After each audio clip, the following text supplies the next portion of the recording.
দর্শক, আজকে বৃহস্পতিবার দিন। এই দিনে একবার এই দোয়াটা যদি পাঠ করতে পারেন, আপনি নিষ্পাপ না হয়ে থাকতে পারবেন না। আপনার গুনাহ আপনার অজান্তেই ক্ষমা হয়ে যাবে। আপনি জানতেও পারবেন না যে কেমনে কিভাবে এত সহজে আমার গুনাহগুলো ক্ষমা হয়ে গেল। আপনি একদম যে আজকে জন্ম নিয়েছে যে বাচ্চাটা, বাবুটা, ওই বাবুর মতো হয়ে যাবেন। মানে আপনার গুনাহ আপনি পরকালে অবাক হয়ে যাবেন যে আমি নামাজ পড়লাম না, রোজা রাখলাম না, মাঝে মধ্যে বিড়ি সিগারেট খেয়েছি, মদ খেয়েছি, এই সেই কত প্রকার মিথ্যা, হিংসা, অহংকারের গুনাহ করেছি। আজকে আমার গুনাহ কই, আমার গুনাহ কই?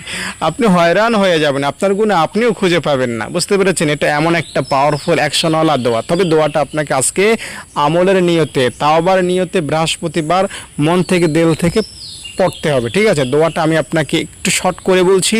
আল্লাহুম্মা গফিরলি যামবি কুল্লাহ। আমি আবারও বলছি, আল্লাহুম্মা গফিরলি যামবি কুল্লাহ।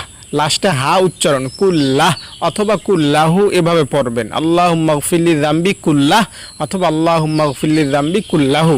দোয়াটা পড়ার নিয়মটা বলছি। এই দোয়াটা আপনি আজকে বৃহস্পতিবারে আপনি নবীজিকে স্মরণ করে পাক পবিত্র হয়ে 2-4 বার দুরূদ শরীফ পাঠ করে তারপরে দোয়াটা পাঠ করবেন।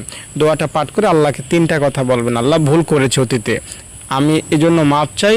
এরপরে বলবেন আল্লাহর ভুল করব না, গুনাহ করব না। এই 3টা কথা যদি বলতে পারেন, দোয়াটা 1বার বা 2বার পাঠ করার পরে আজকে এই বৃহস্পতিবার দিন আমি দায়িত্ব নিয়ে বলছি, শুক্রবার আসার আগে আপনার অতীতের সব গুনাহ আল্লাহ মাফ করে দিবেন।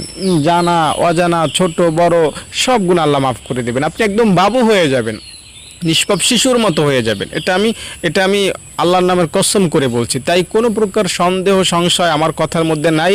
আপনিও সংশয় সন্দেহ দূর করে স্পষ্ট মনোভাব নিয়ে, ভরসা নিয়ে আল্লাহ তাআলার উপর পূর্ণ তাওয়াক্কুল রেখে দোয়াটা পাঠ করবেন। আপনার গুনাহ ইনশাআল্লাহ মাফ হবে। আর মনের বাসনা পূরণের জন্য যদি পড়েন, তাহলে মনের আশাও পূরণ